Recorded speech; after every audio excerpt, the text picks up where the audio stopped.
صلی علی محمد وآل محمد وعجل فرجہ۔ اعوذ باللہ من الشیطان اللعین الرجیم، بسم اللہ الرحمن الرحیم، الحمد للہ رب العالمین، وصلی اللہ علی سیدنا محمد وآلہ الطیبین، لا سیما علی بقیت اللہ فی الارضین، ولعن الدائم علی اعدائہم اجمعین۔ آج کا جو جملہ ہے دعائے شریف قمیل سے، وہ ہے وَبِعِزَّتِكَ الَّتِي لَا يَقُومُ لَهَا شَيْءٌ، وَبِعِزَّتِكَ الَّتِي لَا يَقُومُ لَهَا شَيْءٌ، یعنی اے خدا تجھے واسطہ ہے تیری عزت کا، جس کے مقابلے کا کسی میں تاب مقاومت نہیں ہے، کسی کے اندر مقابلے کی جرأت نہیں ہے، سکت نہیں ہے کہ وہ آپ کی عزت کا مقابلہ کر سکے۔ اب عزت کو دیکھنا ہے کہ لغت اور اصطلاح میں عزت کیا ہے۔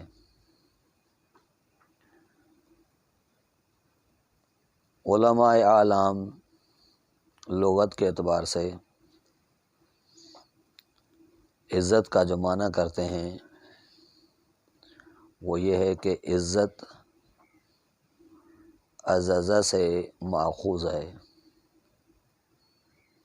جس کے مقابل میں ذلت ہے، یعنی اس کا مد مقابل لفظ جو ہے وہ ذلت ہے۔ عزت کا معنی یہ ہے کہ شیء قلیل جو اپنے قلت سے نادر نایاب ہو جائے، یعنی شیء جو مارکیٹ میں زیادہ ہوتی ہے وہ زیادہ ملتی ہے، بعض چیزیں کم ہو جاتی ہیں، نایاب ہو جاتی ہیں، یعنی وہ چیزیں نادر ہو جاتی ہیں، نہیں ملتی۔ تو جو چیز اپنے ذات میں نادر ہو جائے، قلیل ہو جائے، تھوڑی سی ہو جائے، تو اسے عزیز کہتے ہیں کہ یہ چیز عزیز ہے۔ اس کے علاوہ اس کا معنی قہر، غلبہ، قوت، شدت، سختی وغیرہ نیز کیا گیا ہے کہ یہ اس معنی میں بھی آتا ہے، یعنی لفظ عزیز کا ان معنوں میں استعمال ہوتا ہے۔ اور یہ وہ صفت ہے جو انسان غیر انسان سب کے لیے آ سکتی ہے۔ مثلا کوئی چیز اگر نایاب ہو جائے تو کہیں گے شیء عزیز، یہ شے نایاب ہو چکی ہے۔ تو یہ ہر چیز کے لیے انسان غیر انسان کے لیے صفت آ سکتی ہے، اس کے لفظ عزیز استعمال کیا جا سکتا ہے۔ اصطلاح کے اعتبار سے راغب اصفہانی مفردات راغب میں فرماتے ہیں کہ عزت ایک ایسی حالت ہے جس کے آنے کے بعد کوئی اور چیز اس پر غالب نہیں ہو سکتی، یعنی جس کے پاس یہ صفت عزیز ہو اس پر اور کوئی چیز غالب نہیں آ سکتی، باقی چیزیں اس کی مغلوب رہیں گی، یہ اس پر غالب آئے گی۔ جس شے کے لیے یہ وصف استعمال ہوتی ہو اس پر اور کوئی چیز غالب نہیں آ سکتی۔ یہ راغب اصفہانی بیان کرتے ہیں مفردات راغب میں۔ اب دیکھیے کہ عزیز کا معنی یعنی کان و اصطلاح میں غلبہ کیا گیا ہے کہ عزیز یعنی غالب، تو ذلت یعنی مغلوب جو اس کے ماتحت ہو۔ اب اس اعتبار سے یہ جو ہم وسائط فیض یا صفات حق تعالیٰ جن کا حق تعالیٰ کو واسطہ دے رہے ہیں، یہ جو بیان کر رہے ہیں، یہ ساری صفات وہ ہیں جو خدا کے غلبے کو بیان کرتی ہیں۔ رحمت وہ بھی محیط، شامل، عام۔ اگر قوت تو وہ بھی غلبہ، بقوت التی قہرت بہا کل شیء، اور اس کے سامنے ہر چیز خاضع ہے، خاشع ہے۔ اور اگر جبروت تو بھی سعہ وجودی، وسیع، جو محیط ہے جمیع ممکنات کے اوپر۔ اور ابھی اگر ہم عزت کا واسطہ دے رہے ہیں تو عزت بھی ایک شے غالب ہے، یعنی جس پر اور کوئی چیز غالب نہ آ سکے۔ اور واقعاً کیسے ممکن ہے کہ ممکن جو اپنے ذات میں فقیر ہے، محتاج اللہ ہے، وہ غالب و خداوند قدوس پر اوپر، جو اس کی مخلوق ہے، بنائی ہوئی چیز ہے۔ تو اللہ عزیز ہے، وَلِلَّهِ الْعِزَّةُ كُلُّهَا، یہ ساری عزت خدا کے لیے ہے۔ عزیز مطلقاً وہ ہے، اس کی ذات ہے، باقی جو چیزیں ہیں اس کے سامنے ذلیل ہیں۔ دیکھیے ذلت کا وہ معنی جو ہم سمجھتے ہیں اور ہم کرتے ہیں اپنے معاشرے میں، وہ نہیں ہے خواری۔ ذلت کا خوار ہونا نہیں ہے، یعنی کسی غالب کے ماتحت رہنا، اور جو غالب حقیقی ہے، مالک حقیقی ہے، اس کے ماتحت رہنا مقام عزت ہے، خود عزت ہے، یعنی اس کے اطاعت میں رہنا، اس کا مطیع ہو کے رہنا، یہ خود عزت ہے۔ اب یہ لفظ جو عزت ہے قرآن مجید میں مختلف معنوں میں استعمال ہوا ہے، اور پہلے بھی عرض کر چکے ہیں کہ یہ جو ایک لفظ کا ایک معنی ہوتا ہے اور وہ مختلف معنوں میں استعمال ہوتا ہے، وہ مختلف معنی اس کی متضاد نہیں ہوتی، بلکہ کأنہ ہم اس کے مصادیق بیان کر رہے ہوتے ہیں۔ عزت کے مثلا مصادیق بیان کرتے ہیں یہاں پر، وہ جو مختلف اعتبار سے اس کو استعمال کیا جاتا ہے وہ اس کے مصادیق ہیں، مصادیق اس کے مختلف ہیں۔ تو سب سے پہلے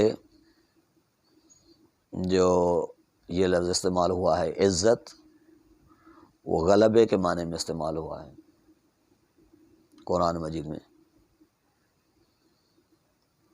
جس طریقے سے سورہ صاد آیہ نمبر 23 میں ارشاد ہے کہ وَعَزَّنِي فِي الْخِطَابِ، یعنی یہ اپنے باتوں سے، خطاب سے میرے اوپر غالب آنا چاہتا ہے۔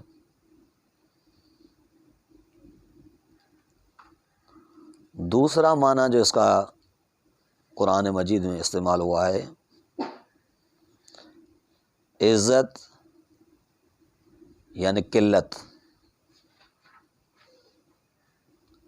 جس تک رسائی آسان نہ ہو، یعنی سہل سے، آسانی سے کوئی انسان اس تک نہ پہنچ سکتا ہو۔ اس کے لیے استعمال ہوتا ہے سورہ فصلت آیہ نمبر 41، انہ لکتاب عزیز، قرآن کے لیے لفظ عزیز استعمال ہوا ہے، یعنی یہ وہ عالی مرتبہ ہے جو اس تک کسی کو رسائی غیر ممکن ہے، یعنی آسانی سے رسائی نہیں ہے۔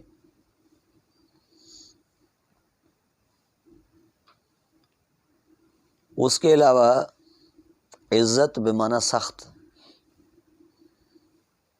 تیسرا معنی یعنی سخت، جیسے سورہ توبہ آیت نمبر 128، عزیز علیہ ما عنتم، تمہاری مصیبتیں اس پر سخت اور گراں ہوتی ہیں۔ تو یہاں پر عزیز بمعنی سخت ہے، اور عزیز بمعنی طاقت،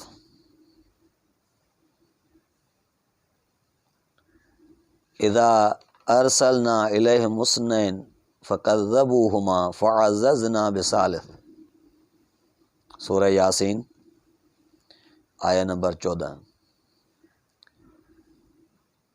جب دو بندوں کو ہم نے رسول کر کے ان کے پاس بھیجا تھا تو انہوں نے ان دونوں کو جھٹلا دیا، پھر ہم نے ان دو کی طاقت بڑھائی ثالث کے ذریعے سے، تیسرے کے ذریعے سے، یعنی ان کے پاس تیسرا پیغمبر بھیجا، تیسرا رسول بھیجا۔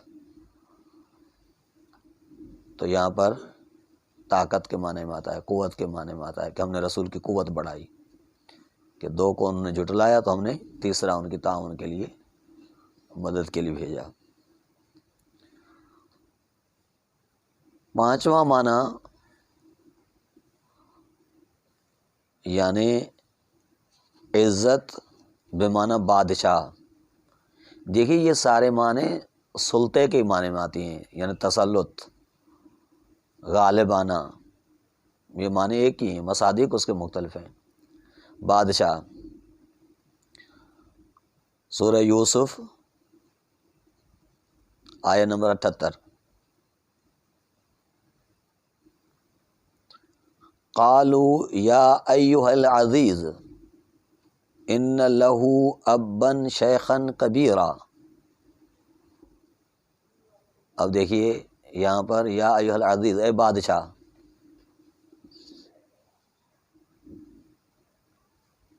جس کے قبضہ قدرت میں مصر کا ملک ہے، جس کے تسلط کے تحت مصر ہے، وہ عزیز ہے۔ یا ایھا العزیز، اے بادشاہ۔ تو یہاں پر جو معنی ہے وہ بادشاہ کے معنی میں ہے۔ تو اس طریقے سے یہ مختلف مصادیق میں یہ لفظ استعمال ہوا ہے۔ معنی وہی شدت کا ہے، غلبے کا ہے، قہر کا ہے، شامل کا ہے، کہ جس کا کوئی اور مقابلہ کرنے والا نہ ہو، جو اس پہ غالب آنے والا نہ ہو، کوئی بھی اس پہ غالب نہیں آ سکتا۔ یہ ایسی حالت ہے، ایسی صفت ہے۔ اب اس عزت کا جو سرچشمہ ہے، جس کے پاس عزت مطلق ہے، جو عزت مطلق کا مالک ہے، بذات عزت کا مالک ہے، وہ اللہ تبارک و تعالیٰ کی ذات ہے۔ ان العزت للہ جمیعا، سورہ نساء آیت نمبر 139۔ جو بھی عزت ہے وہ سارے کی ساری خداوند قدوس کے لیے ہے۔ سرچشمہ عزت وہ ہے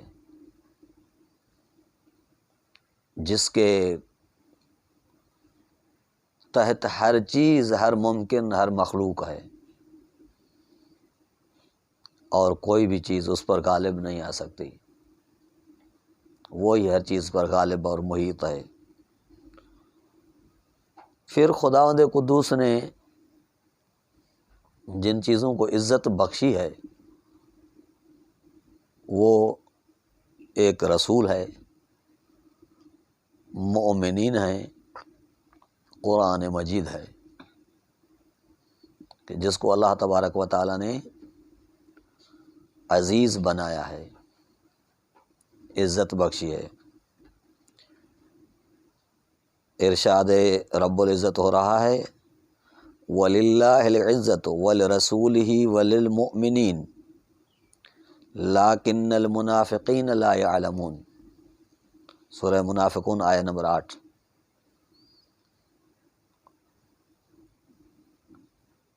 لام ملکیت کے لیے، یہ عزت ملکیت خداوند قدوس ہے، اور رسول کی ملکیت ہے اور مومنین کی ملکیت ہے۔ تو اللہ تبارک و تعالیٰ نے جن کو عزیز بنایا ہے وہ رسالت مآب کی ذات اور مومنین کی ذات۔ پھر اوپر بیان ہو چکا قرآن مجید کے لیے کہ انہ لکتاب عزیز، یہ کتاب عزیز ہے، نایاب ہے، نادر ہے، اور اس پر بھی کسی کو غلبہ نہیں ہے، یہ ہر چیز پر غالب ہے۔ جیسے آیات چیلنج ہیں، آیات چیلنج جو چیلنج دیتی ہیں کہ ان کنتم فی ریب مما نزلنا علی عبدنا فاتوا بصورۃ من مثلہ، کہ تم اگر عیب نکالنے والے ہو اس قرآن مجید سے تو اس جیسا کوئی ایک سورہ لاؤ۔ تو اس کا معنی یہ ہے کہ قرآن مجید ہر چیز پر غالب ہے، کوئی بھی اس پر غالب نہیں آ سکتا اور نہیں ہے۔ تو عزیز، اور سورہ زمر آیت نمبر 1 میں بھی ہے کہ تنزیل الکتاب من اللہ العزیز الحکیم، اس کتاب کی جو تنزیل ہے وہ خداوند قدوس کی طرف سے ہے جو عزیز اور حکیم ہے۔ اب دیکھیے، کتاب عزیز جس کی طرف سے نازل ہو رہی ہے وہ عزیز خداوند قدوس کی ذات، جس پر نازل ہو رہی ہے وہ عزیز رسول کی ذات، جن کی ہدایت کے لیے نازل ہو رہی ہے وہ عزیز مومنین کرام۔ تو یعنی عزت کا جو دار و مدار ہے ان چیزوں پر ہے۔ اب جس کا تعلق ان کے ساتھ ہوگا وہ عزیز ہوگا، خدا کے ساتھ، ایمان کے ساتھ، قرآن کے ساتھ، رسول کے ساتھ جس کا تعلق ہے وہی صاحب عزت دار ہے، صاحب عزت وہی ہے، اور ان سے ہٹ کر کوئی عزت کا سرچشمہ نہیں ہے، کوئی نہیں ہے عزت۔ تو یہ عزت کے مصادیق ہیں جو قرآن مجید نے بیان کیا، اور سب سے زیادہ لفظ استعمال ہوا ہے عزیز قرآن مجید میں، عزیز علیم، عزیز حکیم، خدا کے لیے استعمال ہوا ہے کہ عزت کا لفظ بہت زیادہ آیا ہے قرآن مجید میں، اور زیادہ آنا خود اس بات کی دلیل ہے کہ یہ لفظ اہمیت رکھتا ہے۔ تو بہرحال یہ واسطہ دے رہا ہے داعی، دعا کرنے والا، کہ اے خدا تجھے واسطہ ہے تیری عزت کا، بادشاہت کا، سلطنت کا، غلبے کا، قہر کا،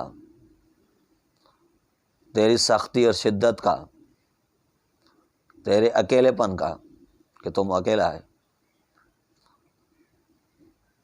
تیرے سوا اور کوئی چیز نہیں ہے، تیرا کوئی شریک نہیں ہے۔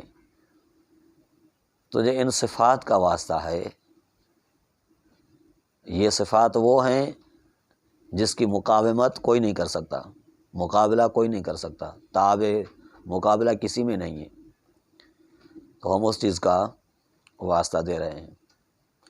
یہ لفظ ہے آج کا جملہ، اور کل انشاءاللہ آگے بڑھیں گے اور ایک اور جملے کی تشریح عرض کریں گے۔ وصلی اللہ علی محمد وعلی الطیبین الطاہرین المعصومین۔